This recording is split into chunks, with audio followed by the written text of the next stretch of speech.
Welcome back, everyone. While many of my videos present a proposition to you in the form of direct statements, this video raises a question, but it's not really a question that needs an answer.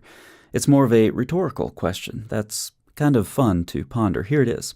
Why do Islamists keep getting spanked? The word Islamist in this context refers to anyone who wants to impose Islamic values on others, particularly by force, or to advance the agenda of radical Islam. While I'm thinking more about current events, this question has to be posed against the backdrop of the 20th century, which saw a substantial decline across the Islamic world in a variety of areas. For example, Muslim-majority countries seem to have developed a life hack for being on the losing side of virtually every war. This is especially significant in a religion like Islam, whose founder and his celebrated companions were hell-bent on jihad, and winning or losing was seen as a sign of Allah's favor or disfavor. So in a militant ideology like Islam, a good spanking can have theological overtones, and it stings just a little bit more when the spanking comes so frequently from, those Zionists. These three prominent examples come within about a year of Israel being awakened from its slumber on October 7th. They are, of course, Yahya Sinwar, Hassan Nasrallah, and Ismail Haniyeh. These men existed in a gray area where many Islamists do. Are they human? Are they beasts? It's hard to tell.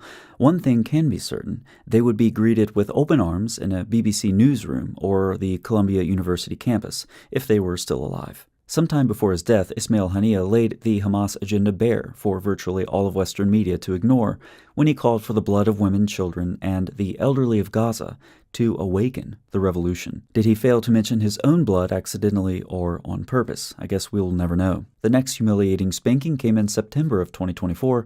Yes, I'm referring to Operation Grim Beeper. Israel's enemies purchased exploding communication equipment from Israel. The distrust and absolute shame that this must have produced among the party of Allah is truly wonderful to contemplate. More recently, targeted strikes in Iran eliminated numerous generals, including the head of the Revolutionary Guard and other top commanders and nuclear scientists.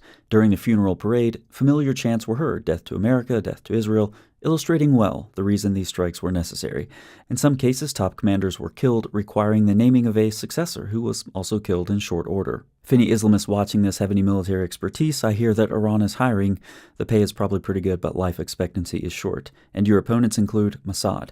In recent weeks, of course, the Great Satan dropped some devilishly large bombs on Iran's nuclear sites, making the "Death to America, death to Israel" chants ring even more hollow. But the Islamists, for their part, have also eliminated high-ranking Israelis. Examples from as far back as October 7th include Vivian Silver, a dedicated peace activist who worked closely with Gazans, and about a year ago, Hezbollah killed about a dozen children playing soccer, while Iran's most recent strikes have targeted sick and elderly in hospitals and just about whoever they happen to hit in residential areas when they randomly fire their missiles. Try as they might, so-called pro-Palestinian protesters could not find any IDF soldiers using these civilians as human shields. Additionally, no IDF operations centers have been located in the hospitals or synagogues that were targeted. But when it's all said and done, Iran might be killing more of its own people compared to their latest attacks, since the executions have started, as the Islamic Republic begins eating itself from within. Given all of this, here are just a few things for your consideration. Will the spankings continue? I think so. The prospering of Islamists seems more dependent on Western leadership than the power of the great God Allah. U.S. presidents in the recent past have adopted a kinder, gentler approach to the Islamic Republic and the various terrorist networks it supports.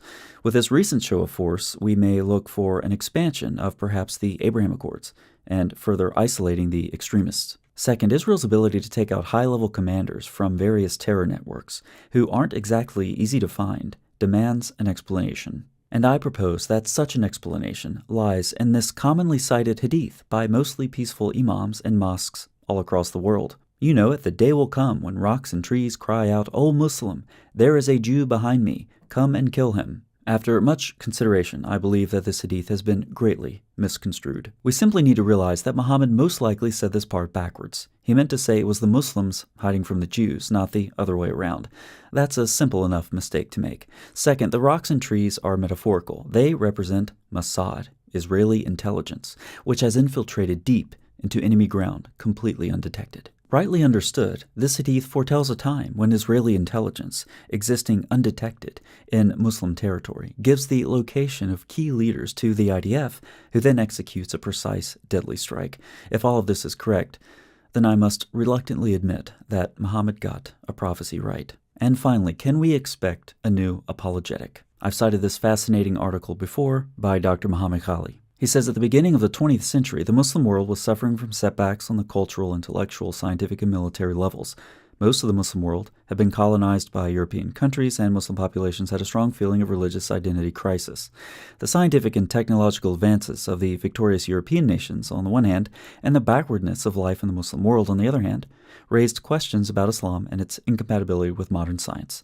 In this context, Muslim authors invoked references to human embryology in the Quran and Sunnah, not only to confirm the oneness of God, as earlier works did, but also to prove the truthfulness of Islam and the Quran, its divine origin, and its compatibility with modern biomedical sciences. And we know the end result of all of this, oh yes, the scientific miracles of Islam, that ridiculous apologetic that flourished for years before finally being debunked and abandoned by even the least intelligent, most dedicated Dawagandists.